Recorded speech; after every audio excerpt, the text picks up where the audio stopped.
There's an interesting quote from a New Hampshire newspaper yesterday, which it said about you. Tell me if this is right or wrong. It said that if the White House and the Senate Democratic leaders fail to act, there will be a bipartisan rebellion, your word, it says, to pass a federal budget. So it sounds like you're fed up. Well, I am. You know, it's been over 1,000 days since the Senate has passed a budget. Harry Reid said that it would be foolish for us to pass a budget. I just think it's incredibly foolish that the Senate Democrats don't want to do the basic for our country.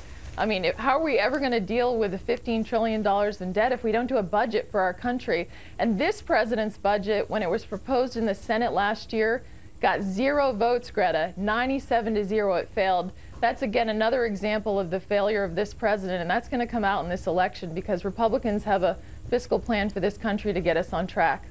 Where do you get this bipartisan rebellion, though? I'm a little bit curious, especially in an election year. I mean, I guess I could see how you might be able to find a rebellion within your own party, but where's this bipartisan rebellion coming from?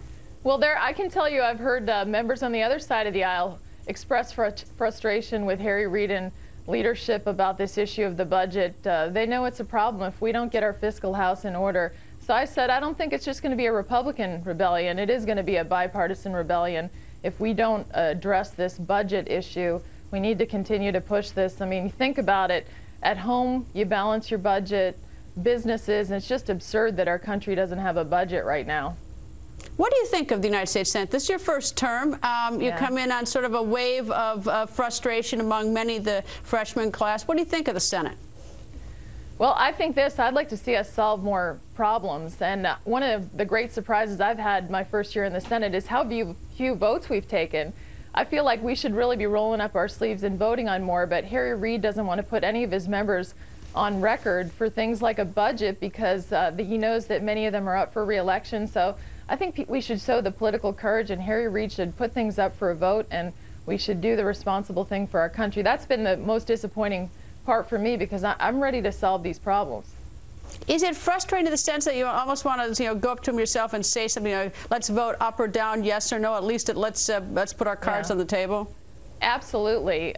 In fact, I've expressed my frustration before. It's why deny people the right to get things out and voted on and make sure that we're dealing with the real fiscal crisis and putting together a good climate for private sector businesses. I mean, there's so many regulations that are burdening small businesses from this administration, and yet we can't even get basic bills up that will help these businesses because Harry Reid doesn't want to put it up for a vote. Senator, thank you.